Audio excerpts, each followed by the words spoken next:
Hey there, welcome back to my channel. And if you're new, hi, I'm Christy. I hope you had a very Merry Christmas, and I hope that your new year is abundant and prosperous and full of wonderful things. So today in my video, I thought I would just share some of my decorations that I had around the home, and I'm going to share some tips and stuff for cold climate homestead information that might be handy. But for now, we're just going to take a look and see at some of my Christmas decorations that I had since my Christmas was canceled. I thought I would share it with somebody. So every year when Chaz was younger, my son was younger, we used to do a photo shoot. I used to be a photographer professionally, and I would take our previous Christmas cards and frame them so we could remember all of the fun, goofy little Christmas cards and photo shoots that we did together. And this horse, Monty, you're going to meet her in a little bit. This is one of my favorites all times. Monty the reindeer getting fed candy canes.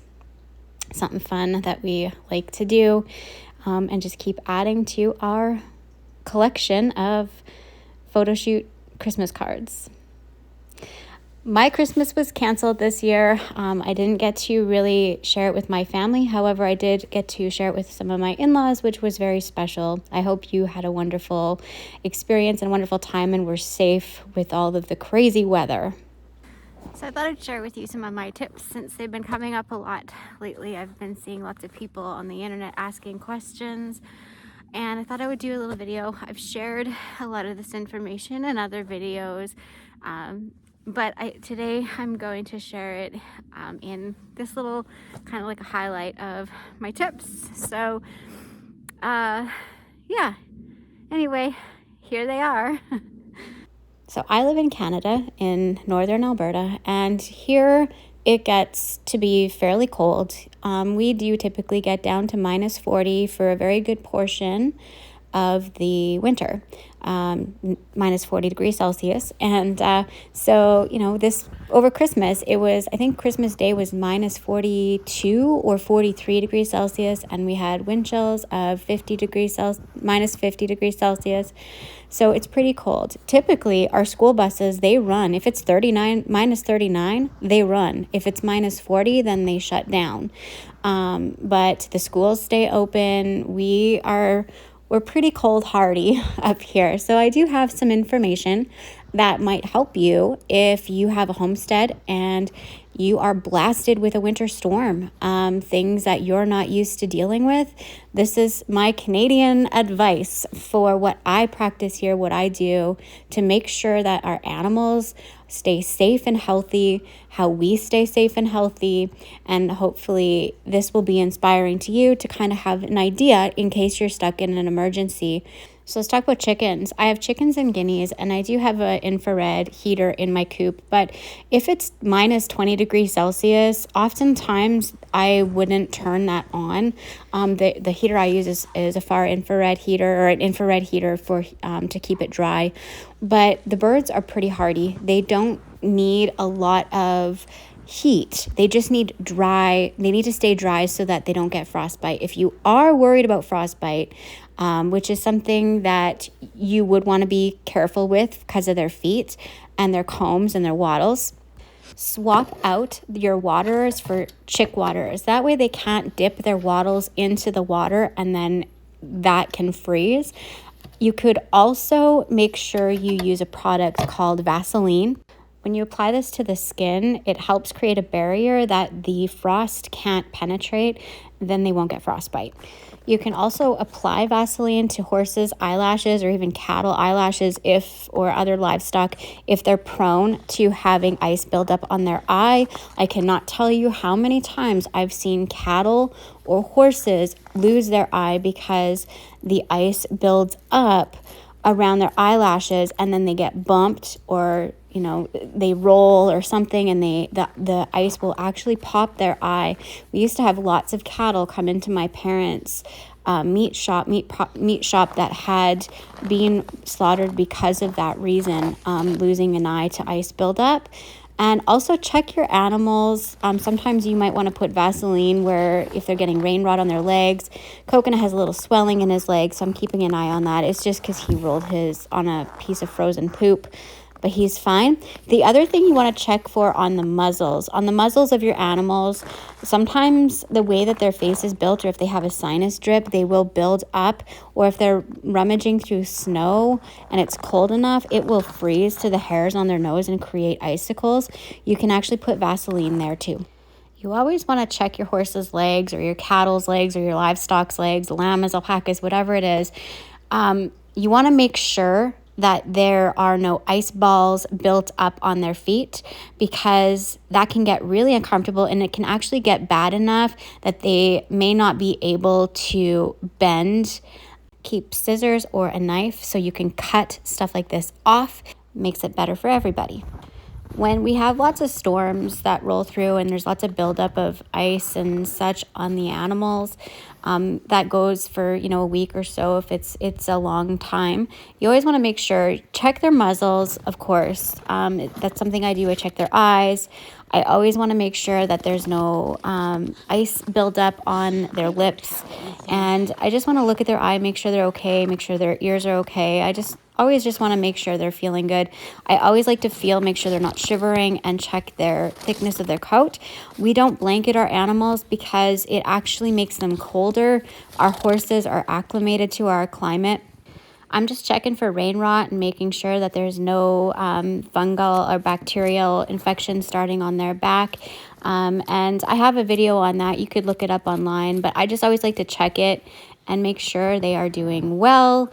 Pull any sticks out. Horses like to go into the bush. All animals like to get out of the wind. So if they do like doing that, you always want to remove any prickle bushes or anything you may find on them. Just check them over.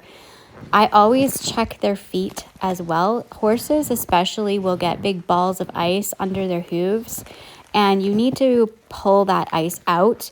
You need to make sure that they're not going to have these big balls of ice underneath of them and potentially bow their tendons from being wobbly or slipping. Our horses are quite used to having snowballs under their hooves, and they're used to the procedure of me clearing the snow out. But some people like to use, if you have a horse with a weak tendon, for example, you could use a cooking spray on the bottom of their hooves, and then it would prevent them from building up. Or it's very common practice for people to use poppers. So it's like a horseshoe. It has a plastic popping thing, when they walk it pops it out. Sometimes they use crazy carpets to cut it out and make these little poppers. We don't shoe our horses in the winter, and I don't use cooking oil. I just go and pick their feet a couple of times a day if they need it, simply because I just want to make sure that they're not getting thrush or something in their hooves. And if they are getting thrush or something in their hooves, then I would apply a product called Copper Tox, which is pretty common. And horses will get it in the wintertime despite the temperatures and whatnot. So just something to be mindful of. And if you recognize this horse, she was the one in the house with the reindeer ears in the photo. When it's cold, I often will supplement with a couple different things.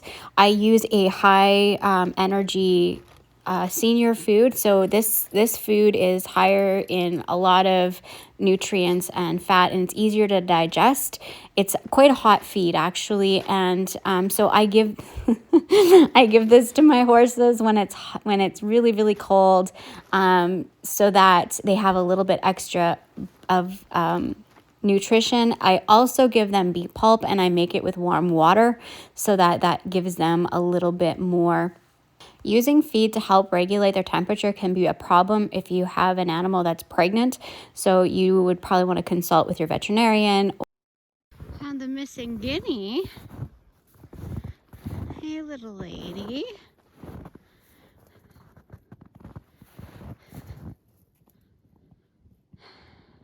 It warmed up really a lot today, so I had the chicken and guinea coop open, and this little guinea decided she was going to go for a little tour in the barnyard, and she was missing, so I thought I'd find her I found her, and I tried to put her back before the sun went down.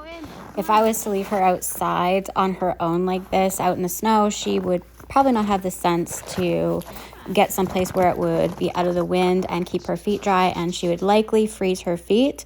I had that happen to one of our guineas earlier this winter, a young one. It went and hid under a plywood. I couldn't find it, and its feet are like in the process of falling off and such. So it is fine. It is eating. It is growing. It is healthy. It's active. But it is something that does happen when you have birds that they try to hide and they end up putting themselves into trouble. And try finding them when they're trying to hide from you. It's next to impossible. So we did get her in. It just took a little bit of coaxing. Luckily, she's a very nice, calm bird. It's one of the ones that we raised here ourselves. I think it's important to have patience with your animals when an extreme weather event shows up and they're not used to it or acclimated to it. You do have to have patience with them, even though you might have to be outside and it's freezing cold and you yourself may be at risk at frostbite.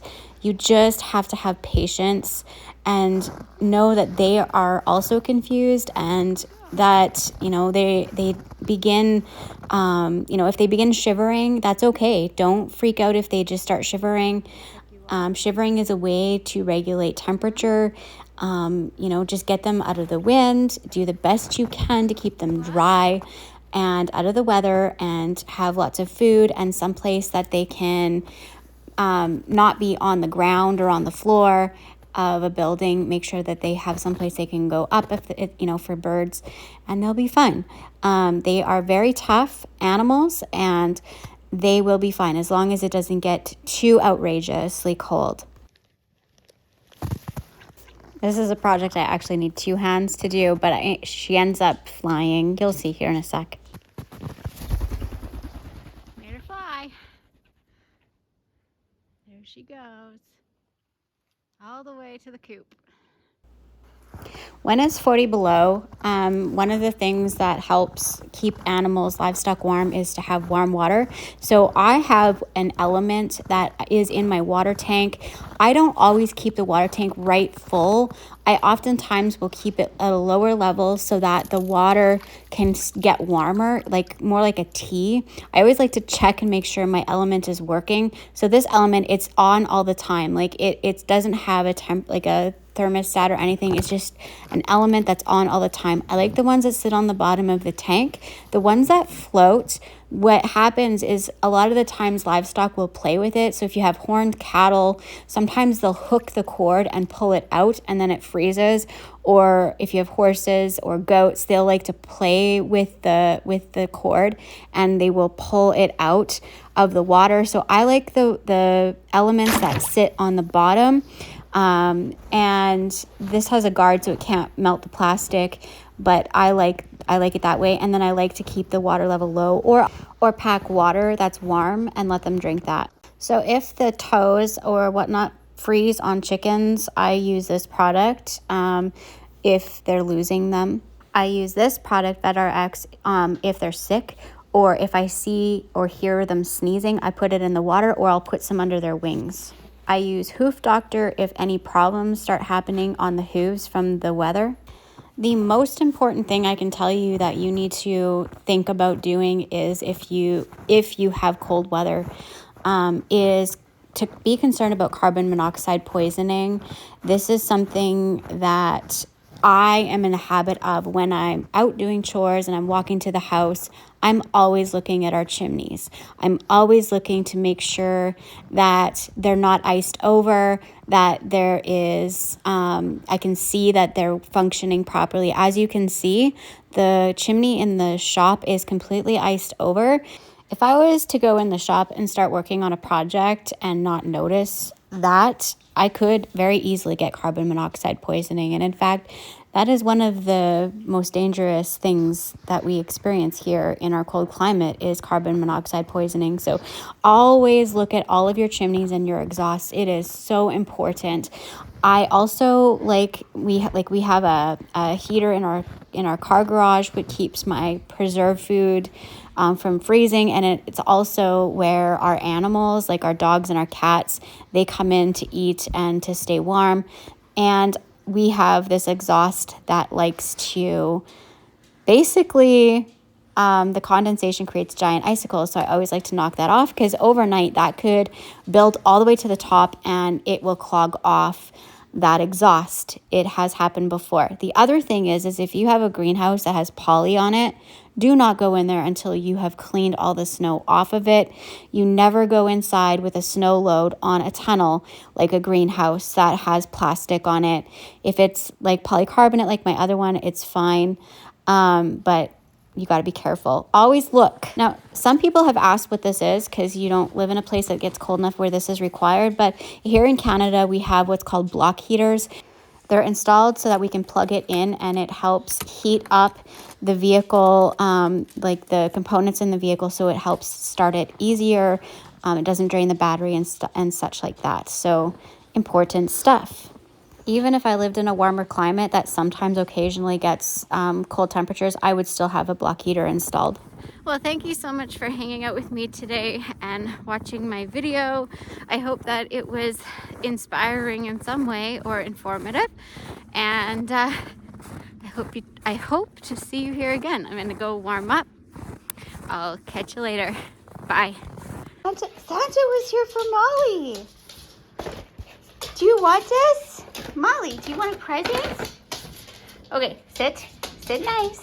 Sit. Not. Sit. Sit. Stay. You need to stay. Good girl. Not. Okay. Okay.